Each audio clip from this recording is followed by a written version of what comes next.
Saudari-saudara yang saya hormati, pertama-tama terima kasih karena melalui media yang saudari-saudara ikut tergabung di dalamnya, tersebarlah berita-berita yang baik mengenai masyarakat kita, mengenai bangsa kita. Satu, dua hal sudah ada semuanya di sini sebetulnya. Mungkin satu, dua klarifikasi. Yang pertama, Konferensi Wali Gereja Indonesia dan Persekutuan Gereja-Gereja di Indonesia seperti biasa setiap tahun ini juga menulis pesan bersama Natal. Judulnya seperti ada di sini, marilah sekarang kita pergi ke Bethlehem. Salah satu yang disampaikan adalah ini. Bethlehem menurut keyakinan Kristiani adalah tempat Yesus lahir. Yesus itu datang untuk apa? Datang tidak untuk dilayani, melainkan untuk melayani.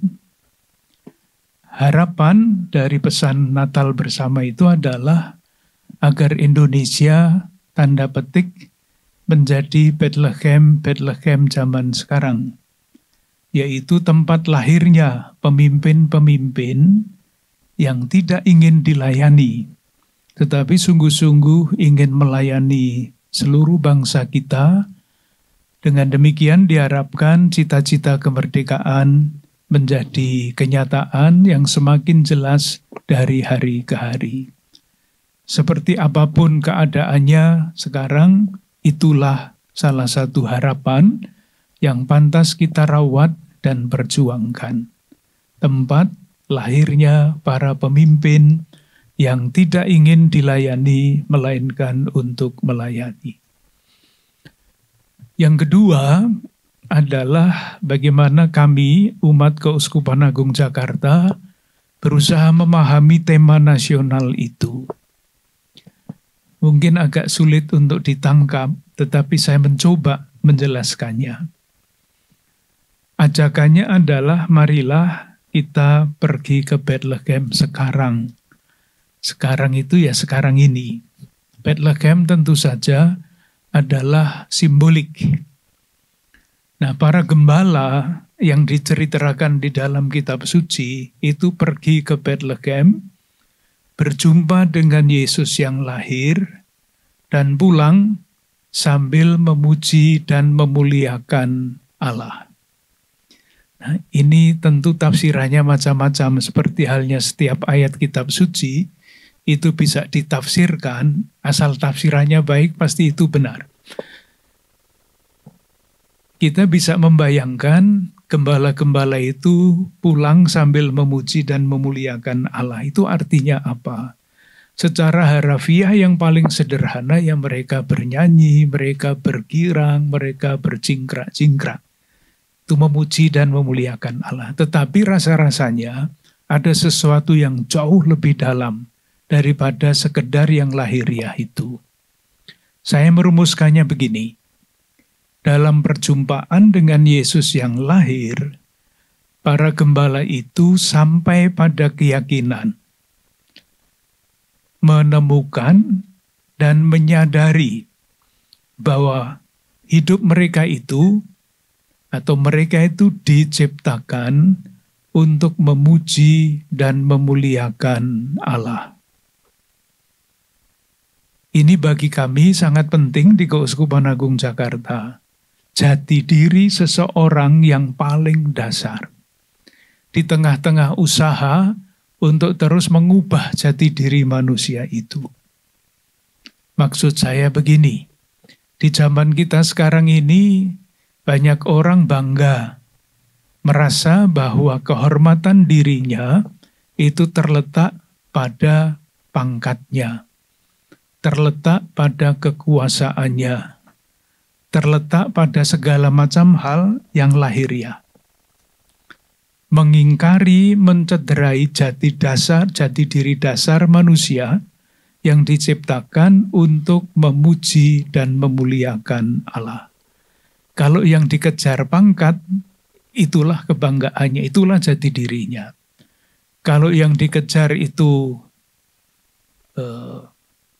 gengsi, segala macam cara akan dipakai untuk mengejar gengsi itu. Lupa bahwa jati diri manusia yang paling dasar, yang seringkali dicederai adalah manusia itu diciptakan untuk memuji dan memuliakan Allah. Moga-moga yang paling penting ini dapat kita pahami bersama-sama. Nah, pertanyaan berikutnya yang muncul adalah jati diri manusia yang seperti itu yang ditemukan atau yang diajakkan kepada kita oleh para gembala itu diapakan? Satu, diungkapkan.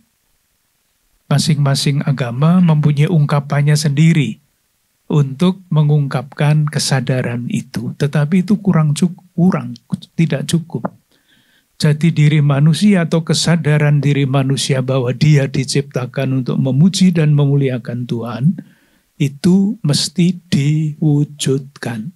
Dua ungkapan yang berbeda, mengungkapkan iman dan mewujudkan jati diri. Dua hal yang sangat berbeda. Yang satu itu ibadah, keagamaan, yang lain itu seringkali disebut dengan ibadah sosial. Maka sikap dasar mana, perwujudan mana yang paling mendasar, jawabannya juga bisa bermacam-macam. Tetapi kalau dilihat dari kisah Natal ini, perwujudan jati diri manusia seperti itu, yang paling jelas dan yang paling dituntut untuk sepanjang masa adalah keberpihakan. Kenapa demikian ya? Dasarnya tentu kitab suci. Allah berpihak kepada para gembala yang di dalam masyarakat itu disisihkan, tidak diperhitungkan, terpinggirkan, tidak dianggap. Karena mereka tidak mampu dengan status mereka sebagai gembala itu untuk terlibat di dalam masyarakat, di dalam keagamaan, dan tidak mungkin. Karena mereka tidak bisa memenuhi syarat-syarat yang dituntut pada waktu itu. Justru saudari-saudara kita yang namanya gembala itulah yang dipilih. Itulah keberpihakan. Tentu ceritanya bisa panjang, kita itu berpihak kepada siapa, kepada apa, jawabannya juga sederhana. Rumusannya sederhana, berpihak kepada kebenaran, berpihak kepada keadilan, berpihak kepada kebaikan bersama. Macam-macam. Dikatakan gampang, tetapi ketika dalam konteks tertentu, keberpihakan itu dituntut lalu menjadi sangat kompleks. Nah, di Keuskupan Agung Jakarta, keberpihakan itu sudah sejak awal dirumuskan di dalam arah dasar Keuskupan Agung Jakarta yang mengajak umat di Keuskupan Agung Jakarta untuk mendalami, mencari jalan-jalan untuk mewujudkan yang namanya ajaran sosial gereja. Ajaran sosial gereja itu boleh dikatakan pilarnya 5. 1, menghormati martabat manusia. Itu kan rumus bagus ya, tetapi silahkan misalnya menempatkannya di dalam konteks tertentu. Menghormati martabat manusia. Sekarang ini muncul yang semakin sering disebut tindak pidana perdagangan orang. Kita sering mendengar keluarga yang hancur karena judi online atau pinjaman online. Itu kan karena apa? Diiming-imingi seperti di iklan, mau kaya tapi tidak bisa lalu pinjam. Itu kan sebetulnya di balik itu atau peristiwa-peristiwa seperti itu dapat dengan mudah ditempatkan di dalam perjuangan keberpihakan kepada martabat manusia. Misalnya, yang kedua adalah kebaikan bersama. Itulah cita-cita kemerdekaan kita, keadilan sosial bagi seluruh rakyat Indonesia.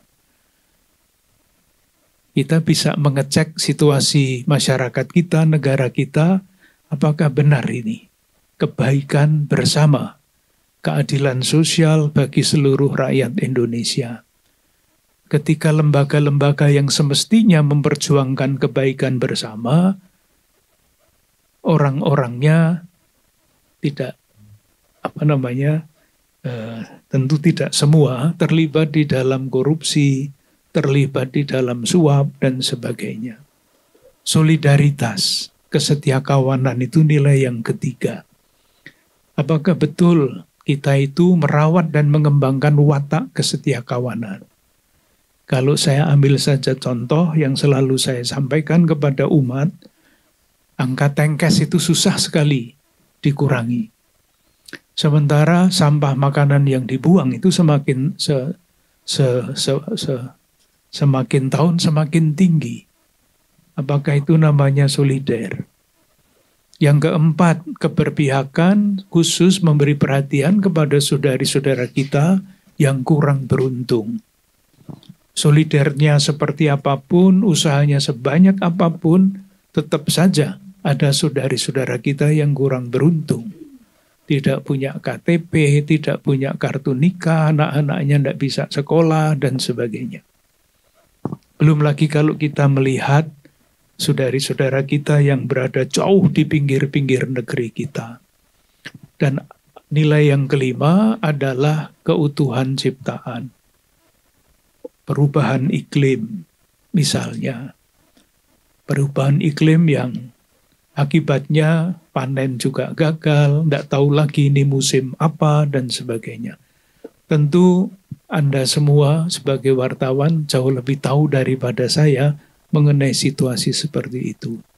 Tentu kita berharap agar pesan Natal, sebagaimana saya coba tangkap, ini mendorong, kalau saya berbicara tentu khususnya untuk umat Katolik, tetapi sebagai warga negara, saya juga mau mengatakan kepada sesama saudara sebangsa dan setanah air, marilah kita kembali ke jati diri kita.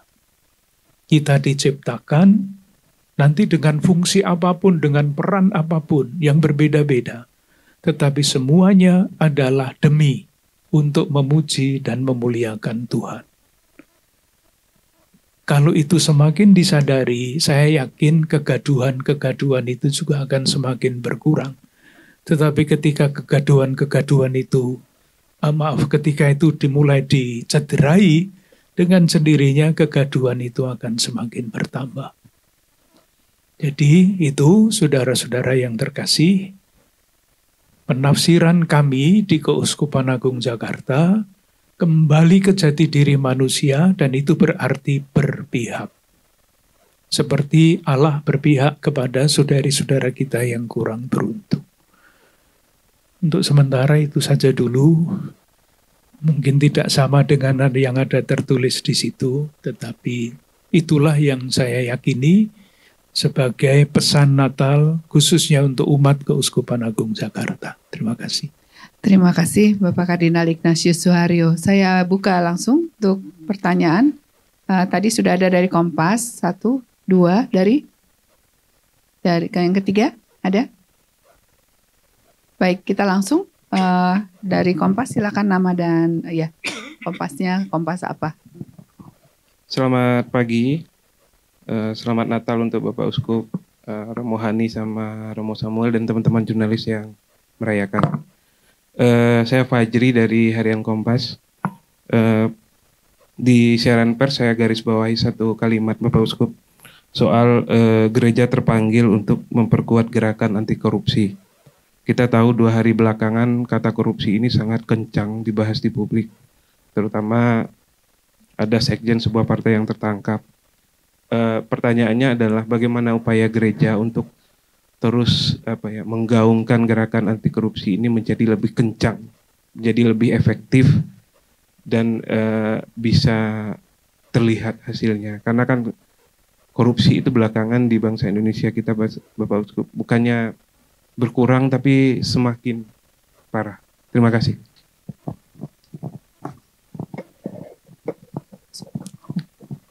Kalau kembali kepada yang tadi saya sampaikan, yaitu karena jati diri manusia yang bersangkutan, yang korupsi itu, jati diri yang paling dasar diingkari. Itu kalau kita omong tentang konsep. Sehingga macam-macam kepentingan lain yang melunturkan jati diri yang paling dasar itu. Nah, kalau kita melihatnya secara konkret, saya kira korupsi itu suatu realitas yang sangat-sangat kompleks. Sangat-sangat kompleks. Saya ambilkan satu contoh ya Mas ya, soal budaya. Diingkari seperti apapun, masyarakat kita itu budayanya adalah budaya feodal.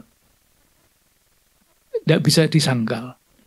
Salah satu contoh dalam kebudayaan tertentu, bahasa tertentu diciptakan untuk melestarikan feodalisme. Nah, ketika seorang hidup sadar atau tidak sadar di dalam situasi feodal, dia akan berpikir mengenai gengsi, mengenai kedudukan.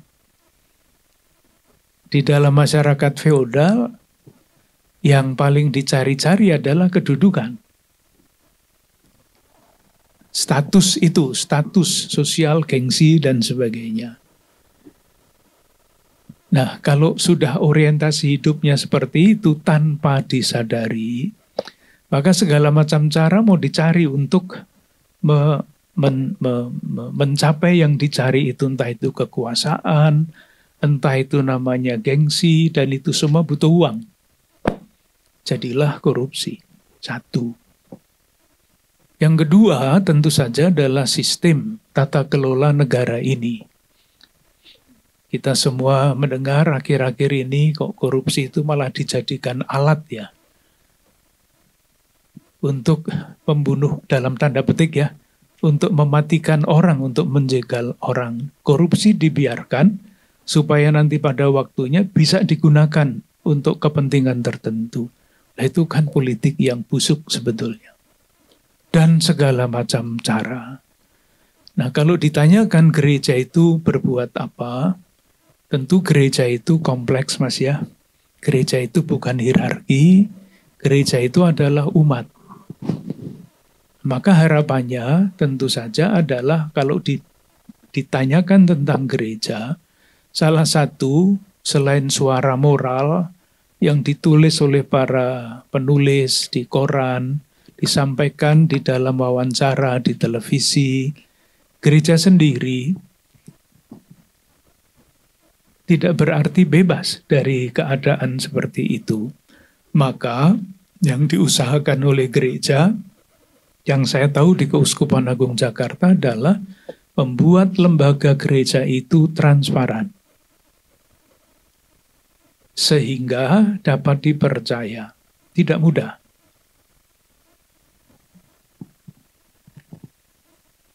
Dengan tujuan itu dibuatlah macam-macam model tata kelola. Ini Romo Samuel ini membuat terus macam-macam aturan tata kelola di dalam gereja supaya bahaya korupsi di dalam gereja sendiri oleh umat sendiri itu sejauh mungkin dicegah.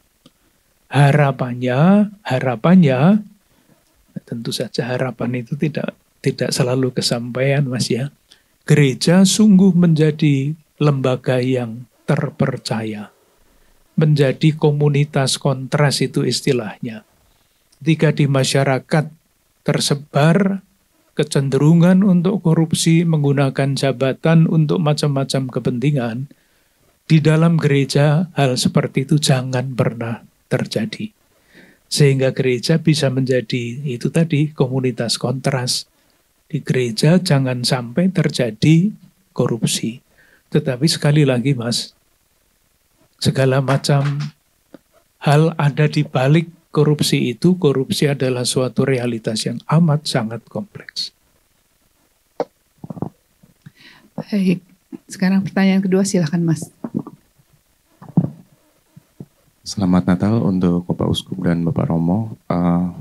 Saya Maulana dari Investor Trust, Pak, mau bertanya mengenai di press release disebutkan mengenai dampak ekonomi BPS dari data BPS yang kelas menengah menurun, kemudian ada kemungkinan tahun depan ada tekanan ekonomi. Apa pesan Keuskupan Agung Jakarta mengenai keputusan pemerintah, dampak PPN, kemudian di tahun depan ada tekanan ekonomi yang mungkin makin kuat. Dan apa pesan Keuskupan Agung Jakarta untuk umat dan masyarakat dalam menghadapi tekanan tersebut? Dan apakah pesan untuk kembali hidup sederhana kembali digaungkan begitu? Terima kasih. Saya pribadi, Mas, berusaha untuk mengikuti diskusi mengenai hal-hal itu di dalam melalui televisi, melalui koran, melalui studi bersama, mencoba mengikuti. Tapi ramalan-ramalan itu kan tidak selalu jelas ya, diramalkan begini, nanti jadinya begini. Oleh karena itu, bagi saya yang paling penting adalah kita ikuti perkembangan zaman yang tidak jelas itu. Mengenai PPN, pasti nanti yang mempunyai keahlian di dalam bidang itu tidak akan berhenti berdiskusi. Hanya tentu kalau pemerintah sudah memutuskan, tidak bisa lain kan kecuali ikut di dalam arus itu dengan kritis. Artinya tidak ikut, ya sudahlah ikut pemerintah mau apa kita ikut, enggak. Tetapi kritis terhadap masalah-masalah yang mungkin timbul karena keputusan itu. Dan kita belum tahu apa yang akan timbul dari masalah itu. Tentu yang namanya hidup sederhana itu harus terus dijaga. Itulah sebabnya tadi Mas, di dalam ketika saya bicara tentang ajaran sosial gereja, prinsip-prinsip ajaran sosial gereja mesti terus dipegang, khususnya tentu saja oleh umat yang ada di dalam wilayah pelayanan saya. Jadi tahun ini yang sudah hampir selesai, Keuskupan Agung Jakarta itu menggaungkan semangat solidaritas. Tahun depan, artinya beberapa hari lagi, dimulai tema yang keempat, yaitu memberi perhatian lebih kepada saudari-saudara kita yang kurang beruntung. Itulah pasti salah satu akibat, tadi misalnya kelas menengah semakin sedikit jumlahnya, kemampuan belanja semakin menurun, dan sebagainya. Sementara seringkali yang terjadi adalah untuk menanggapi situasi seperti itu diambil jalan yang mungkin harus dipertimbangkan terus-menerus. Saya sering pergi ke daerah timur, Mas. Keuskupan-keuskupan itu kan selalu berusaha di dalam perjuangan memberdayakan masyarakat. Salah satu yang disampaikan kepada saya adalah bantuan-bantuan sosial langsung itu seringkali mematikan usaha pemberdayaan. Seringkali, tidak selalu dan tidak di mana-mana. Tetapi kalau dua tempat yang penting oleh pimpinannya dikatakan begitu, saya kira suatu catatan yang penting. Hati-hati dengan bantuan seperti itu. Karena ketika mendapat bantuan langsung, gerakan pemberdayaannya berhenti. Padahal sudah diusahakan lama. Jadi ada banyak hal yang bisa dilakukan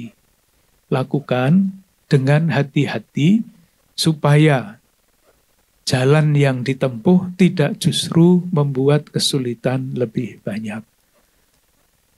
Tapi saya pikir pimpinan-pimpinan pemerintahan juga sudah sungguh-sungguh memikirkan bahaya-bahaya seperti itu. Dan kita bersyukur banyak ekonom yang menulis, banyak ekonom yang berdiskusi bersama-sama, dan saya yakin menyampaikan gagasan-gagasannya kepada pemerintah.